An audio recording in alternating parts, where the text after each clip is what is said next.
I'm one of the practitioners at Relationships Australia WA. I'm pleased today to start a series of short videos in order to support you through the COVID-19 crisis, to offer some help around how to deal with mental health problems and generally how to stay well and how to cope better through this time. Whether you're at work or whether you're not at work, no matter what your situation, I'm really hoping that some of these questions and answers will be helpful to you.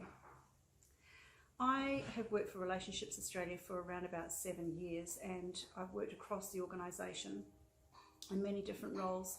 I have a deep interest in mental health, and I am a psychologist by profession. So one of the things that I'd like to start with, or the thing that I would like to start with first, is self-care. And you might ask the question, why is self-care important? What is it? Why is it important? So to begin with, let's talk about that.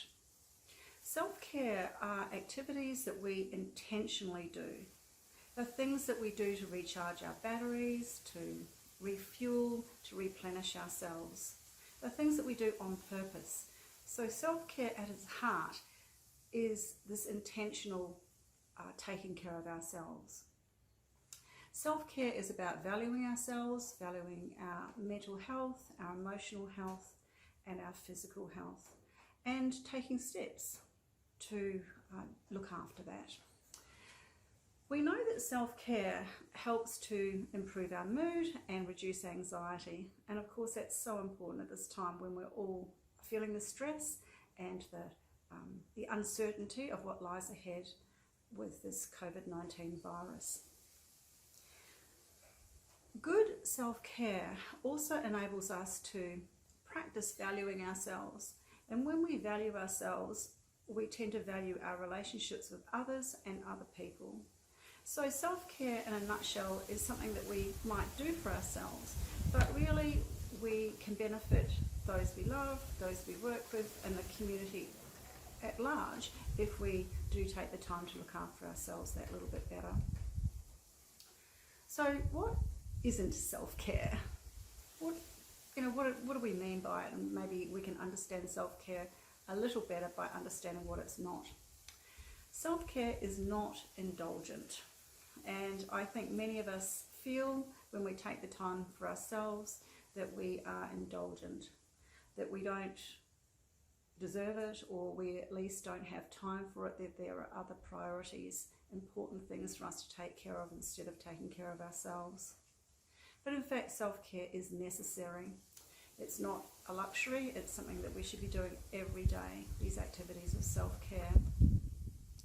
Self-care is also not about the things that we might do, typically to avoid stress, and they're sort of distraction type activities, such as binging on loads of chocolate and watching endless hours of Netflix perhaps, just lazing around and letting time go by.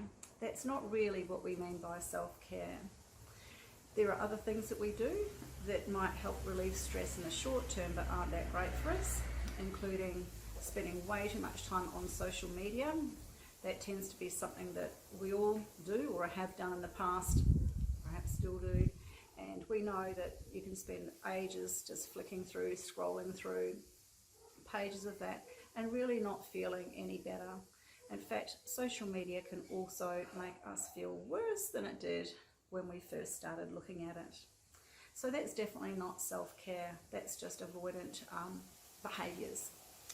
We can go to other types of behaviours to help avoid stress, such as drinking too much, eating the wrong things, and just even doing other things, even such as over-exercising, just to help relieve that pressure, relieve that stress. But it's not really good for us in the long term. Good self-care supports us for the longer run. It replenishes us, it makes us feel better, it charges our batteries up.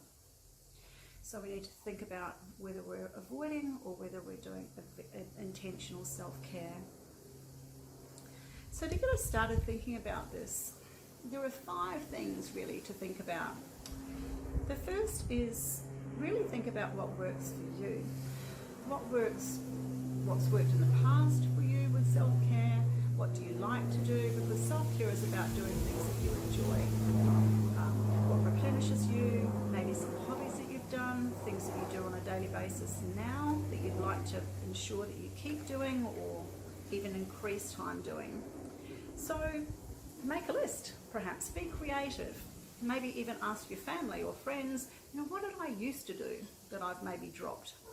And see if you can put some more interesting self-care things into your routine. Number 2 is write a list of activities to reduce, such as those unhelpful short-term stress relievers that I just spoke about. If we can cross those out of our lives, we'll do better. Our mood will tend to lift and we'll experience less anxiety. Number 3 is prioritize your self-care. It does take time. We have to make time for it. We have to put it in the calendar. We perhaps have to schedule some time to take care of ourselves. But this is what we need to do, because often self-care does come last and it needs to come much, much further up the list for us. Number 4 is to take note.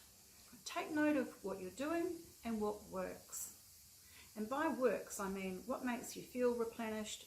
It recharges your batteries. It does you good. It feels good.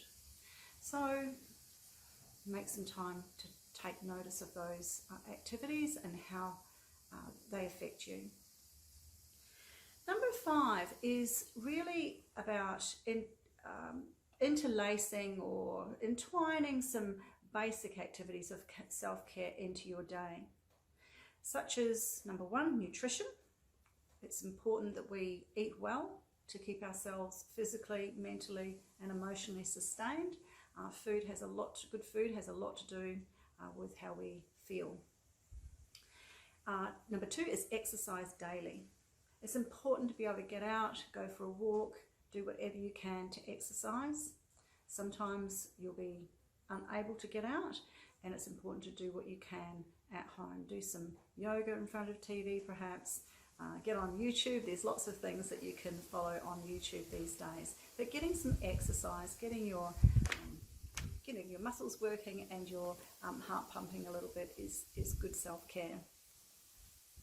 Number 3 is sleep. And sleep's an interesting one because we often get sleep disruption when we get stressed. And we'll talk about how to manage anxiety in another video, but just to be mindful for now that getting quality sleep and enough sleep is important. It's important not to oversleep. And this is something that we might be tempted to do, just stay in bed, take an extra couple of hours, and we can then find ourselves sleeping too much. And that sleep then becomes one of those avoidant behaviours.